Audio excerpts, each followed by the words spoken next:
Hai guys, jumpa lagi dengan Fakta Unik. Tempat untuk berbagi informasi dan ilmu kepada kalian semua.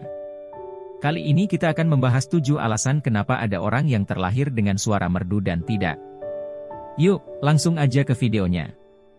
Sebelum masuk ke videonya, jangan lupa di like dan subscribe ya guys. Biar channel ini bisa berkembang. Makasih. Kamu suka menyanyi, namun kamu dilahirkan dengan suara pas-pasan. Merasa iri dan cemburu dengan orang-orang yang punya suara bagus? Well, you are not alone. Tidak semua orang beruntung dilahirkan dengan suara yang merdu. Namun kamu tak perlu bersedih dengan kondisi tersebut. Lantas, mengapa ada orang yang dilahirkan dengan suara merdu dan ada yang tidak? Bagaimana penjelasan ilmiah di balik fenomena tersebut? Ketahui jawabannya di sini. 1. Apa yang menyebabkan seseorang bisa bernyanyi dan tidak? Perbedaan utama yang menyebabkan seseorang bisa menyanyi dan tidak adalah masalah akurasi nada dan intonasi, ungkap laman Science ABC. Pitch, nada, dapat dipahami sebagai ketajaman suara. Semakin tinggi nada, maka akan semakin tajam suara tersebut.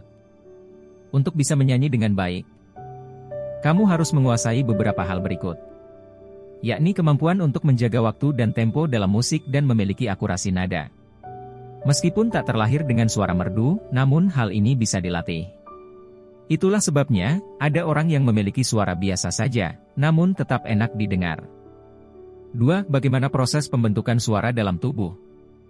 Mari berbicara dari sisi ilmiah. Suara dihasilkan dari organ kecil di leher, dikenal sebagai kotak suara. Organ ini berisi lipatan vokal yang dikenal sebagai pita suara dan akan bergetar ketika kita menghasilkan suara. Terang laman How It Works. Jumlah udara yang dipaksa keluar dari paru-paru akan mengendalikan volume, sehingga napas yang lebih besar akan menghasilkan suara yang lebih keras. Sementara, nada ditentukan oleh seberapa cepat pita suara bergetar. Getaran yang lebih lambat akan menghasilkan nada yang lebih rendah, begitu pula sebaliknya. 3. Berapa banyak rasio orang yang bisa menyanyi dan tidak? Lantas, berapa banyak orang yang bisa bernyanyi dan memiliki kemampuan vokal yang bagus, dibanding dengan yang tidak? Laman NBC News menyebut penelitian ini membandingkan kelompok orang dengan atau tanpa pelatihan musik.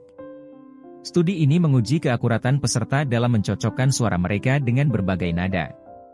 Hasilnya, ditemukan bahwa 40–62% orang tanpa pelatihan musik adalah penyanyi yang buruk. Dari hasil itu, 20% orang tak dapat bernyanyi dengan akurat, karena mereka tidak memiliki kendali yang baik terhadap otot-otot vokal. 35% kesulitan mencocokkan nada suara mereka dengan suara yang sama yang terdengar di nada lain, seperti piano, trompet dan suara orang lain.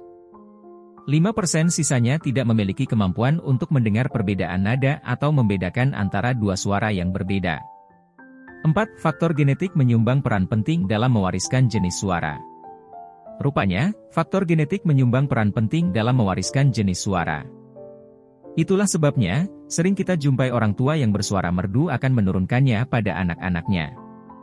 Kualitas suara ditentukan oleh bentuk laring, leher, tenggorokan dan struktur wajah yang semuanya diwariskan secara genetik, jelas The University of Iowa. Ada 2 jenis sifat genetik, yaitu dominan dan resesif. Kemampuan bernyanyi yang baik adalah sifat resesif yang bisa diturunkan ke anak, bahkan jika sang orang tua sendiri tidak memiliki kemampuan bernyanyi sekalipun, ungkap laman Medical Daily. 5. Faktor fisik mengapa seseorang tak bisa bernyanyi. Laman Medical Daily menyebut ada 3 faktor yang menyebabkan seseorang tak bisa bernyanyi, yaitu faktor fisik, mental dan lingkungan. Mari kita bahas dari yang pertama terlebih dahulu. Kemampuan orang untuk bernyanyi dipengaruhi oleh bentuk dan ukuran pita suara dan laring. Bentuk tengkorak juga bertanggung jawab atas bentuk dan ukuran faring dan rongga hidung, yang merupakan resonator alami seseorang. Karena tenggorokan pada dasarnya adalah resonator instrumen, maka, perbedaan bentuk dan ukurannya bisa memengaruhi suara yang dihasilkan. 6. Faktor mental juga punya peran tersendiri. Faktor lain adalah faktor mental yang menghambat seseorang mengeluarkan kemampuan terbaiknya dalam bernyanyi. Seseorang yang pemalu, gugup dan takut akan kesulitan untuk mengeluarkan suara terbaiknya. Oleh karena itu, dukungan positif harus selalu diberikan untuk mencegah hal ini, terang laman Medical Daily.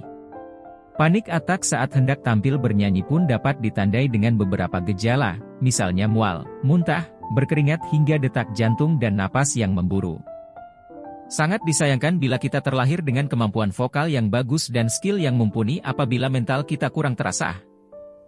7. Jangan salah, faktor lingkungan juga menyumbang peran penting. Kita semua tahu bahwa rata-rata orang Batak memiliki kemampuan olah vokal yang menakjubkan.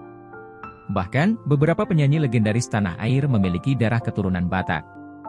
Rupanya, ini adalah peran serta faktor lingkungan dalam mendorong seseorang untuk mengeluarkan bakat terbaiknya di bidang menyanyi, ungkap laman Medical Daily. Apabila seseorang tumbuh besar di lingkungan yang mengapresiasi musik dan nyanyian, akan memberi dorongan pada kita untuk mengembangkan kemampuan olah vokal.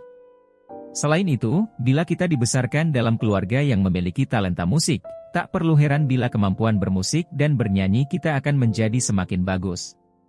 Nah, itulah jawaban ilmiah mengapa ada seseorang yang memiliki suara merdu dan bisa bernyanyi dan ada yang tidak. Semoga penjelasan ini bisa membantu, ya. Sekian pembahasan dari Fakta Unik. Terima kasih dan selamat menonton guys. See you.